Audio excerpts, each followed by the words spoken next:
Fala galerinha do canal Marcos André BioStudy, tô voltando, gravando aula para você e vou trazer um assunto muito importante que é tecido muscular, histologia humana, tecido muscular. Você sabe quais são as características dos nossos tecidos musculares? Se você tem dúvida sobre esse assunto, fica comigo até o finalzinho da aula de uma forma muito resumida, muito objetiva e eu vou trazer tudo que é interessante para uma prova de vestibular, especialmente para o Enem, sobre tecido muscular. Então, o primeiro ponto é, tecido muscular é formado por células diferenciadas chamadas de miócitos. Essas células, galera, elas surgem a partir de um folheto germinativo chamado de mesoderme. E uma das características marcantes dessas células é que elas são polarizadas e, portanto, elas são contráteis. Há uma diferença de potencial na sua membrana e essa diferença de potencial leva à sua contração.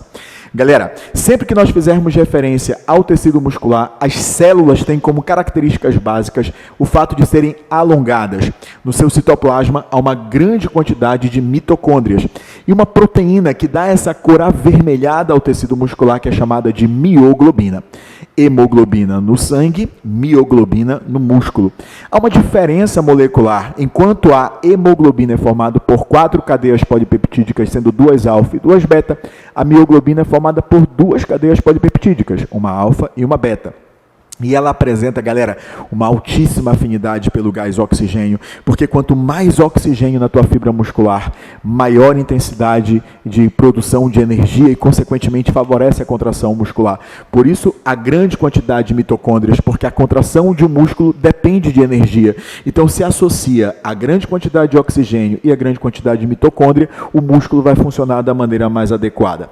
E essas células musculares, galera, apresentam uma nomenclatura específica. Por exemplo, sarcolema seria a membrana plasmática dessas células. Sarcoplasma seria o seu citoplasma. Retículo sarcoplasmático, essa é interessante, é o retículo endoplasmático liso, cuja função é armazenar cálcio. E o cálcio, galera, é um cátion essencial para a contração muscular.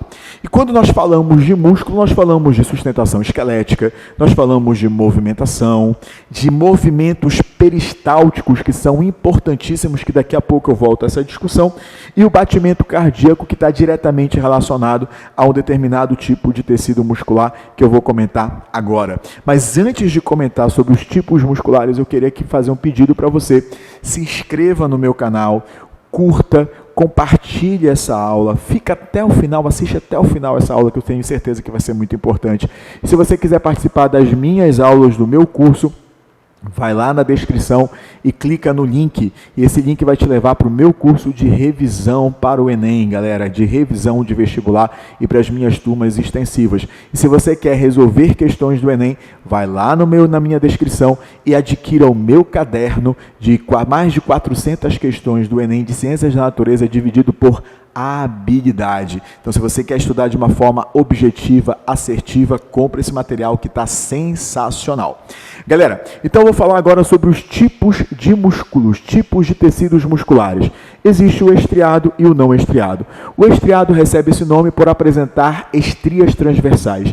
E essas estrias são decorrentes da sobreposição de 2 filamentos proteicos, actina e miosina.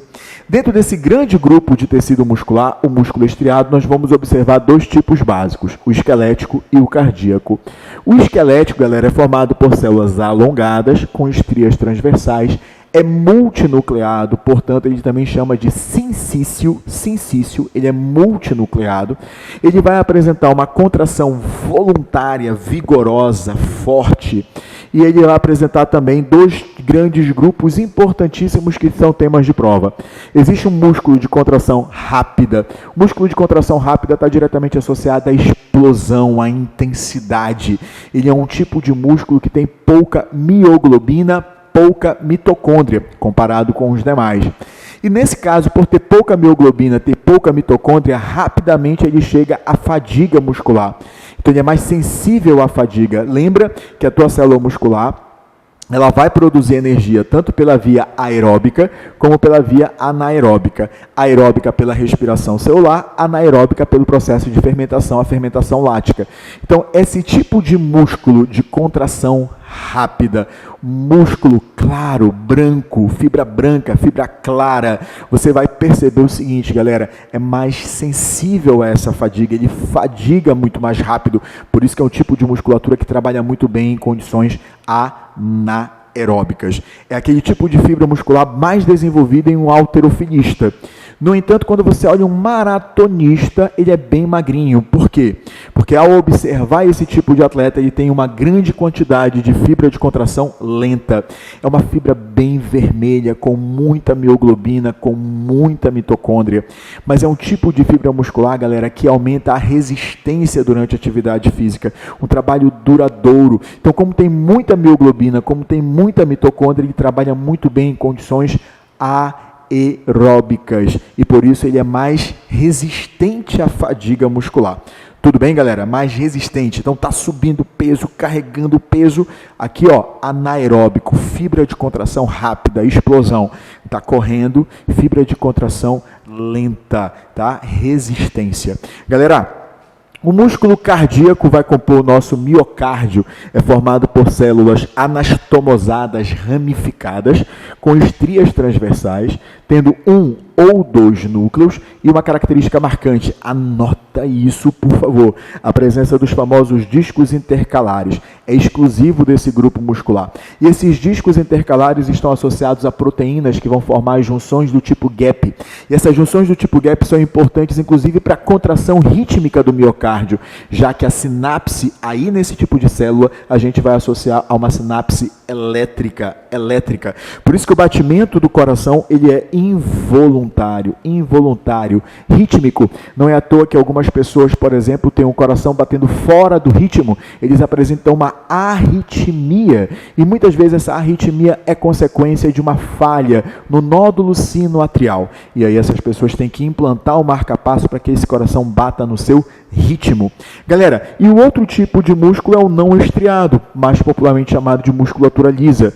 Ele é mononucleado, as suas células são fusiformes, não apresentam as estrias transversais, ou seja, a sobreposição da actina e da miosina, apresentando uma contração involuntária e lenta. Esse tipo de músculo, por exemplo, está diretamente associado ao peristaltismo.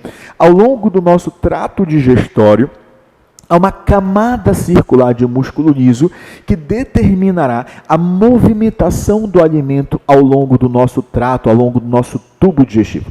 É isso que nós chamamos de movimentos peristálticos. É um movimento involuntário. Nós também poderíamos falar, por exemplo, da musculatura lisa associada à artéria e à veia. A camada muscular da artéria é mais desenvolvida que a veia, porque a artéria suporta uma grande pressão. E o transporte de sangue intravenoso acontece sob baixa pressão. Por isso que eu vou te dar um spoiler. Na artéria não há válvulas. Na veia existem as válvulas venosas com a função de evitar o refluxo sanguíneo. Se você ficou comigo até este momento, espero que você tenha gostado dessa aula, dessa super revisão sobre tecido muscular.